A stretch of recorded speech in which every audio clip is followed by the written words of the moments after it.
True Devotion to Mary by St. Louis de Montfort. The more the Holy Ghost finds Mary, his dear and inseparable spouse, in any soul, the more active and mighty he becomes in producing Jesus Christ in that soul, and that soul in Jesus Christ. St. Louis de Montfort.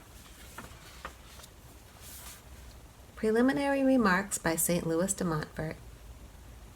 It was through the Most Holy Virgin Mary that Jesus came into the world, and it is also through her that he has to reign in the world. Mary was singularly hidden during her life. It is on this account that the Holy Ghost and the Church call her Alma Mater, Mother Secret and Hidden. Her humility was so profound that she had no inclination on earth more powerful or more constant than that of hiding herself from herself, as well as from every other creature, so as to be known to God only. He heard her prayers when she begged to be hidden, to be humbled, and to be treated as in all respects poor and of no account. He took pleasure in hiding her from all human creatures, in her conception, in her birth, in her life, in her mysteries, and in her resurrection and assumption. Even her parents did not know her, and the angels often asked one another, "Who is that?" Because the Most High either had hidden her from them, or if he did reveal anything, it was nothing compared to what he kept undisclosed.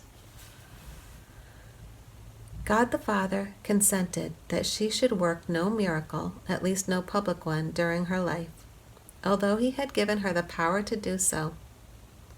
God the Son consented that she should hardly ever speak, though he had communicated his wisdom to her. God the Holy Ghost, though she was his faithful spouse, consented that his apostles and evangelists should speak very little of her, and no more than was necessary to make Jesus Christ known. Mary is the excellent masterpiece of the Most High, the knowledge and possession of which he has reserved to himself. Mary is the admirable mother of the Son, who took pleasure in humbling and concealing her during her life in order to favor her humility, calling her by the name of woman, as if she were a stranger, although in his heart he esteemed and loved her above all angels and all men. Mary is the sealed fountain, the faithful spouse of the Holy Ghost, to whom he alone has entrance.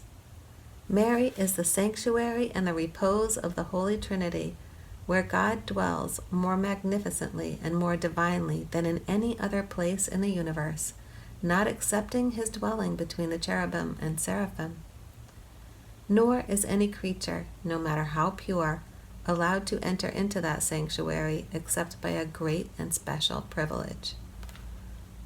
I say with the saints, the Divine Mary is the terrestrial paradise of the new Adam, where he was made flesh by the operation of the Holy Ghost in order to work there incomprehensible marvels. She is the grand and divine world of God, where there are beauties and treasures unspeakable.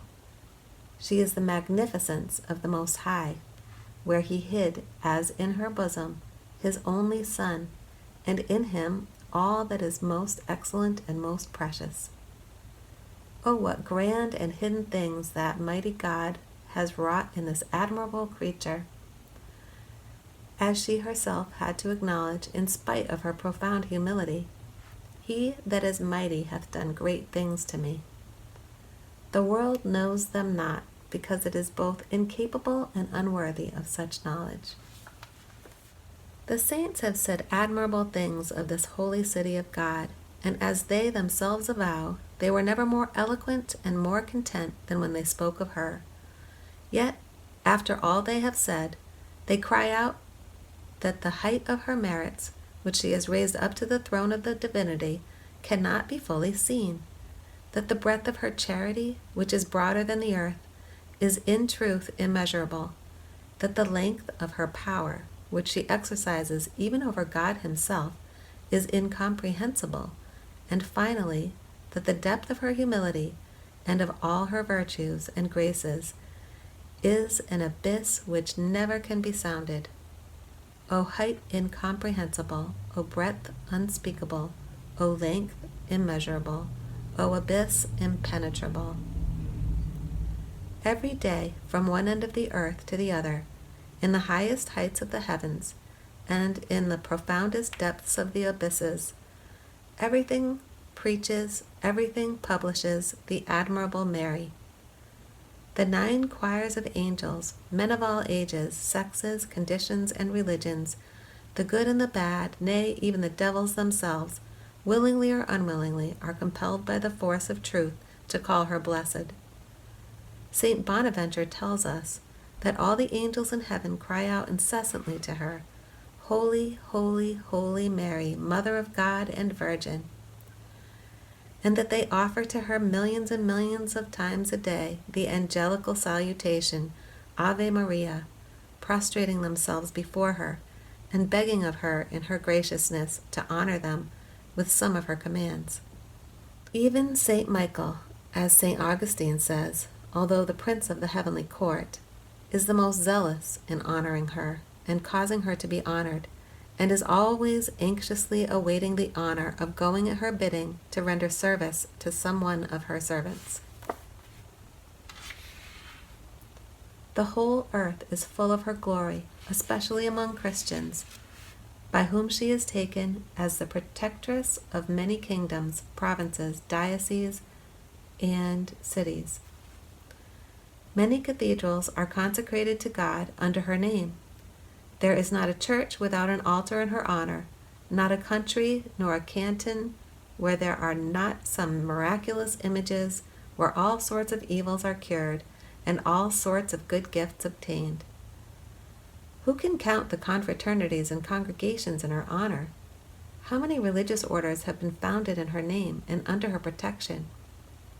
How many members in these confraternities, and how many religious men and women in all these orders who publish her praises and confess her mercies? There is not a little child who, as it lisps the Hail Mary, does not praise her. There is scarcely a sinner who, even in his obduracy, has not some spark of confidence in her. Nay, the very devils in hell respect her while they fear her. After that, we must cry out with the saints, De Maria numquam satis. Of Mary there is never enough. We have not yet praised, exalted, honored, loved, and served Mary as we ought. She deserves still more praise, still more respect, still more love, and still more service. After that, we must say with the Holy Ghost, All the glory of the King's daughter is within.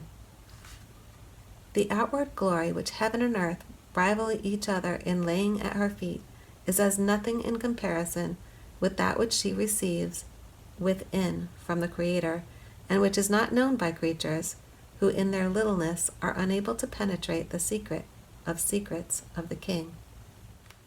After that, we must cry out with the Apostle, Eye has not seen, nor ear heard, nor man's heart comprehended, 1 Corinthians 2:9, the beauties, the grandeurs, the excellences of Mary, the miracle of the miracles of grace, of nature and of glory. If you wish to comprehend the mother, says a saint, comprehend the Son, for she is the worthy mother of God. Here let every tongue be mute.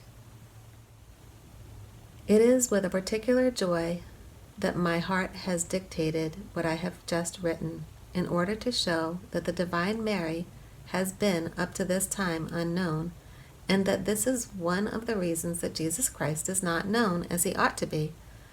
If then, as is certain, the knowledge and the kingdom of Jesus Christ are to come into the world, they will be but a necessary consequence of the knowledge and the kingdom of the Most Holy Virgin Mary, who brought him into the world for the first time, and will make his second advent full of splendor.